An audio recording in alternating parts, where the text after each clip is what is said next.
दिवाळीच्या शुभेच्छा देत असतानाच शेतकरी चळवळीबद्दल गरळ ओकण्याचं आणि शेतकऱ्यांच्या मनामध्ये भीती निर्माण करण्याचा प्रयत्न आमदार प्रकाश अण्णा आवाडे यांनी केलेला आहे। यावर्षी दुष्काळाची स्थिती आहे हे मी नाकारत नाही, परंतु आमदार आवाडे साहेब भीती दाखवतात तेवढी भयावह परिस्थिती नाही। कारण गेल्या वर्षी 11 नोव्हेंबरला पाण्याचा वारणेमधला साठा हा 25.78 टीएमसी होता आणि यावर्षी तो 26.73 टीएमसी आहे। म्हणजे गेल्या वर्षीपेक्षा जवळपास 1 टीएमसी वारणेमध्ये जादा पाणी आहे। हीच परिस्थिती दूधगंगेची आहे। दूधगंगेमध्ये गेल्या वर्षी 11 नोव्हेंबरला 18.95 टीएमसी पाणी होतं।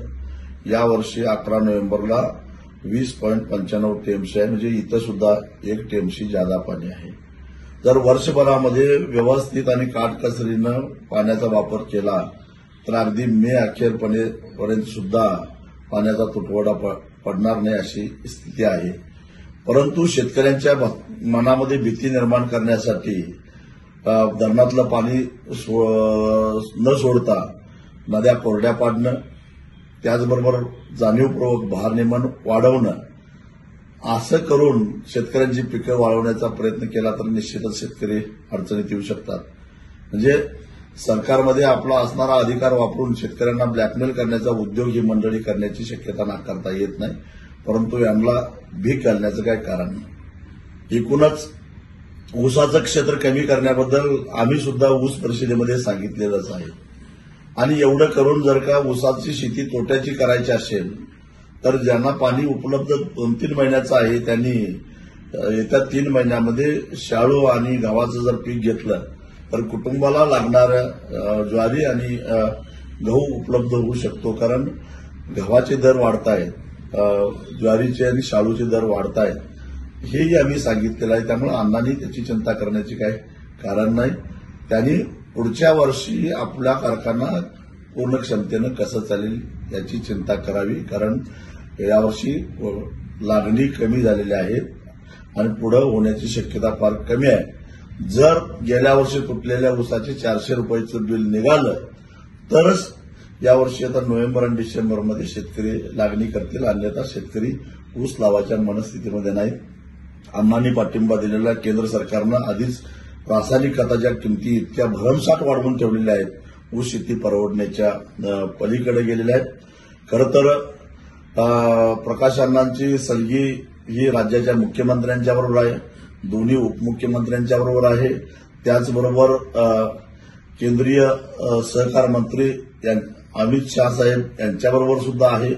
एवढे सगळे उच्च पदस्थ त्यांचे संबंध आहेत।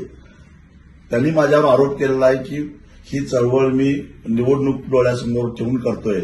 मी अण्णा तुम्हाला विनंती करतो की महाराष्ट्रातल्या शेतकऱ्यांना प्रति टन 3500 रुपये पहिली उचल संपूर्ण महाराष्ट्रातल्या शेतकऱ्यांना मिळवून द्या आणि गेल्या वर्षी तुटलेल्या ऊसाला 400 रुपये मिळवून द्या।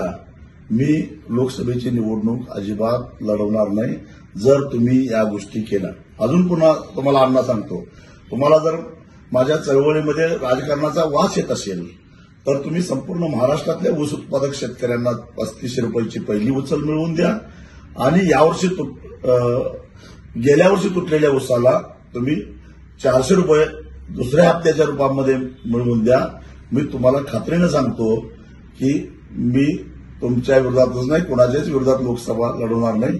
तुम्ही खुशाल खासदार व्हा किंवा तुमच्या पोराला करा, पण माझी अट आहे की संपूर्ण महाराष्ट्रातल्या शेतकऱ्याला तुम्ही पहिली उचल 3500 रुपये द्यावी आणि गेल्या वर्षी तुटलेल्या ऊसाला दुसरी उचल ही 400 रुपये द्यावी। तुमचं राजकारण तुम्हाला लखलाभ व्हावं।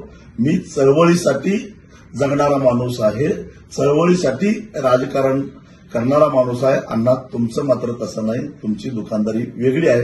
हळूहळू तुमची दुकानदारी कशी आहे ते टप्प्याटप्प्याने मी सांगतच जाईल।